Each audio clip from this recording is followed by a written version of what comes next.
Hi viewers, welcome to our channel. ప్రస్తుతం మనతో పాటు ఇమ్మంది రామారావు గారు సీనియర్ జర్నలిస్ట్ ఉన్నారు. వారితో ఒకసారి మాట్లాడదాం. సార్ నమస్కారం. సార్ నమస్తే. సార్, పెద్దిరెడ్డి గారిని కాపాడడానికి అన్నమయ్య డిస్టిక్ లోని మదనపల్లి సబ్ కలెక్టర్ కార్యాలయంలో ఫైల్స్ అన్నింటినీ కూడా దగ్ధం చేశారని చెప్పేసి మంత్రి అనగాని సత్యప్రసాద్ గారు చెప్పడం మనం చూస్తున్నాం. సార్, మరి అసలు ఆ ఫైల్స్ ని నిజంగా అందుకే దగ్ధం చేశారు? అసలు ఆ ఫైల్స్ లో ఏముంది? మంత్రి పెద్దిరెడ్డి గారు అక్కడ ఏం చేశారు? వీటికి సంబంధించిన వివరాలు ఏంటి సార్? మీ ఎప్పుడు ఏంటి దీనిపైన?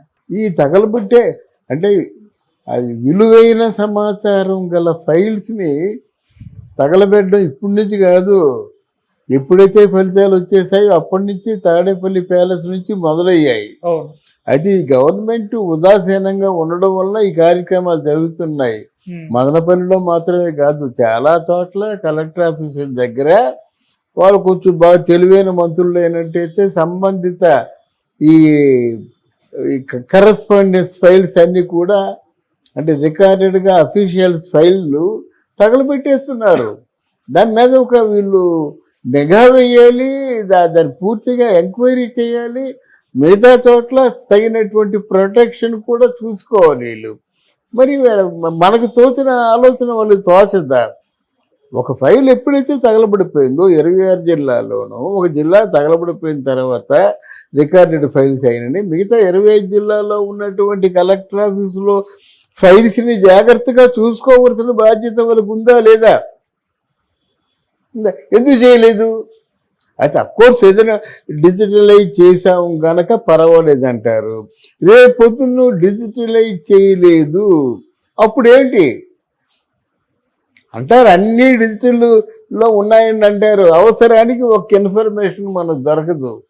ఎప్పుడైనా ఇన్ఫర్మేషన్ దొరకాలంటే రికార్డెడ్లోనే దొరుకుతుంది. ఎందుకంటే file number so and so అని ఉంటుంది. ఆ file number so and solo మొత్తం అన్నీ కలిస్తే ఒక 100 ఏవో ఇన్ఫర్మేషన్ ఉంటుంది, రికార్డ్ ఇన్ఫర్మేషన్, రాతపూర్వకమైన ఇన్ఫర్మేషన్ ఉంటుంది. దాంట్లో సో అండ్ సో అంటే వచ్చేస్తుంది. అది బాక్స్ ఫైల్లో ఒక పెడతారు కదా, 1 నుంచి 100, 1 నుంచి 200. దీంట్లో మామూలుగా page number so and so అంటారు, 194 వచ్చేస్తుంది. ఇవన్నీ చూడవలసిన అవసరం లేదు. డిజిటలైజేషన్ అంటే ఇప్పుడు సర్వర్ పనిచేయచ్చు, పని చేయకపోవచ్చు, రికార్డ్ అవ్వచ్చు, రికార్డ్ అవ్వకపోవచ్చు, ఆ ఇన్ఫర్మేషన్ అఫిషియల్ కావచ్చు, ఏదైనా ఫేక్ ఇన్ఫర్మేషన్ పెట్టవచ్చు. అందులో మొత్తం ఒక ఏదైనా ఒక శాంక్షన్ ఉందనుకోండి, దాని ఫర్ ఎగ్జాంపుల్ ఏదైనా ఇంత బడ్జెట్ శాంక్షన్ ఉన్నట్టయితే ఆ రెవెన్యూ మినిస్టర్ పెట్టాలి, కలెక్టర్ పెట్టాలి, ఆర్డో పెట్టాలి, వీళ్ళందరూ పెట్టాలన్నమాట. ప్రపోజల్ ఇచ్చేవాడు పెట్టాలి, శాంక్షన్ చేసేవాడు పెట్టాలి, ఖర్చు చేసేవాడు పెట్టాలి, check number so and so అని చెప్పేసి వేయాలి. అట్లా అంతే. అంటే ఇంత ఇన్ఫర్మేషన్తో ఉండవలసిన ఫైల్స్ని ఏమీ లేదు, అప్పుడు ఏదో జరిగిందండి, ఆ ఫైల్స్ తగలడిపోయాయి, నాకేం తెలుసు అంటారు. వాళ్ళు కరెక్టే కదా, అప్పుడు జరిగింది నాకు గుర్తుంటుందా అంటారన్నమాట. గనక ఈ విషయంలో పెద్దిరెడ్డి రామచంద్రారెడ్డి కానీ అక్కడ రోజా గారు కానీ, ఎందుకంటే ఆవిడ అంటుంది 700 కోట్లు ఇచ్చారు, 700 కోట్లు మీకు ఖర్చు పెట్టాము, అదంతా ఫైల్లో ఉంది, తగలడిపోయి అంటుంది. ఎవరేం చేస్తారు? ఆ ముందుగా కనిపెట్టారు కాబట్టి 100 కోట్లు స్కామ్ జరిగింది చూశారు. దానికి ఫైల్స్ తగలడిపోతే ఏం చేస్తారు? అలాగా ఇక్కడ మనకి కొంచెం ఉదాసీనంగా ఉండడం మాత్రం కరెక్ట్ కాదండి. అది గవర్నమెంట్ కూడా ఒక చోట ఒక అపకారం జరిగినప్పుడు రెండో చోట అదే అపకారం జరగకుండా జాగ్రత్తగా ఉండాలి.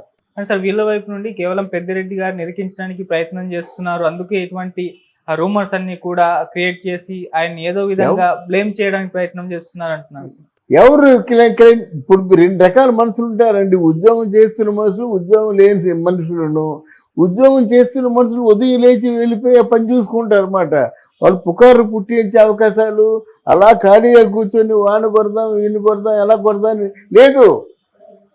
మీకు రోజులు చాలా నిమిషాల్లో గడిచిపోతున్నట్టుగా ఉంటుంది. ఎవరు వాడు బాధ్యతలు ఉన్నోళ్ళు, ఉద్యోగాలు చేసుకుంటున్న ఉద్యోగాలు ఇస్తారు, హడావుడికి వచ్చేస్తారు, పని చేసుకెళ్తారు, ఇంటికి వెళ్తారు, స్నానం చేస్తారు, తింటారు, పడుకుంటారు.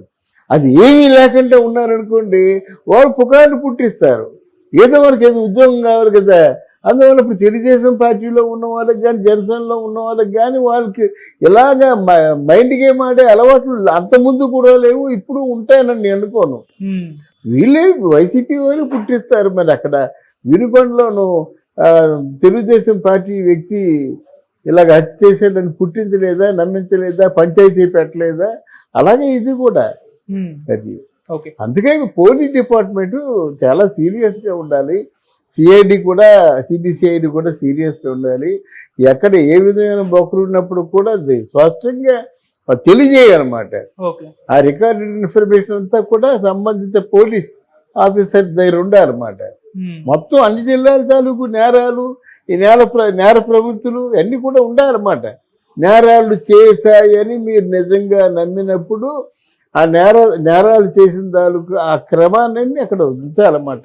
ఎక్కడ పోయినా పోలీస్ స్టేషన్లో, పోలీసు డీజీపీ ఆఫీసులో పోవు అధికారి దగ్గర. దాన్ని బట్టి కదా పురమాయిస్తారు, వెళ్ళండి అది ఎంక్వైరీ చేయండి, అక్కడికి వెళ్ళండి, వాళ్ళు అవినీతి కేసులు పెడుతున్నారు చూడండి, అది నిజమా ఫేకా అని మొత్తం అంతా లా అండ్ ఆర్డర్స్ అన్ని ఆర్డర్లు ఇచ్చేవాళ్ళు డీజీపీ కదా. డీజీపీ ఏం చేస్తాడు, అక్కడ ముఖ్యమంత్రి ఏం చెప్తే అది చేస్తాడు అంతే. ఆ డీజీపీ అంటే ముఖ్యమంత్రి తాలూకు మౌత్ పీస్ అనుకోవాలన్నమాట అంతే. ఇండివిజువల్గా నువ్వు వేరు నేను వేరు, నేనేమో కేంద్రం పంపిస్తే ఇదంతా ఉండదు. ఎక్కడ నా మీద అధికారి నువ్వు చెప్పినట్టు వినవలసిందే, నువ్వు వినకపోతే ఇంకోళ్ళు ట్రాన్స్ఫర్ చేసుకుంటాం. ప్రజాస్వామ్యంలో ఇంత తెగింపు వచ్చింది. సార్ ఇప్పుడు ఈ స్టేట్మెంట్ తో పెద్దిరెడ్డి పైన కూడా టార్గెట్ పెట్టేశారు, తొందరలో ఏదో ఒక స్కామ్ అయింది బయటకు తీసి ఆయన్ని కూడా అరెస్ట్ చేసేస్తారు అని చెప్పేసి అనుకోవచ్చు అంటారా సార్? డెఫినెట్గా అండి, అరెస్ట్ చేస్తారని కాదు, ఆయన మీద ఇన్ని కేసులు ఉన్నాయి కాబట్టి భయపడిపోయి వైసీపీ గుడ్ బై అంటున్నాడు. గుడ్ బై అని చెప్తున్నాడు అంటే, లేదు బాబు ఇక ముందు వైసీపీతో నేను ఉండను, నన్ను రక్షించండి అని చెప్పకనే చెప్పడం అది. అందువల్ల వీళ్ళు ఉదాసీనంగా ఉండడం అంతా నాకు ఎక్కడికి వెళ్ళి అవుతుందో మనం వెయిట్ చేయాలి. Right sir. వీళ్ళు మాత్రం ప్రభుత్వం ఇంత ఉదాసీనంగా ఉండకూడదండి, చాలా అప్రమత్తంగా ఉండాలి.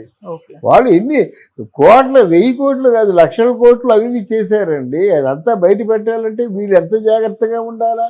అవును, అది వీళ్ళు జాగ్రత్తగా లేకపోయినట్టయితే లక్షల కోట్లు రావు సరికదా, మొత్తం అంతా వ్యవస్థ నాశనం అయిపోతుంది. వీళ్ళేం పీకలేరు అంటారు. అది ఒక మాటలో చెప్పాలంటే మనం చేసింది అదే మామూలుగా చూసాం కదా. చంద్రబాబు నాయుడు భయత్తుడు, పవన్ కళ్యాణ్ ఉన్నాడు అని తెలియదు ఏమి రాజకీయం, ఇలాగ అనుకుంటారు కదా. ఎదురుగా ఉన్న బలవంతుణ్ణి మనం ఎదుర్కోవాలంటే ఏమనుకుంటే వాడేం చేస్తారు అనుకుంటాం కదా.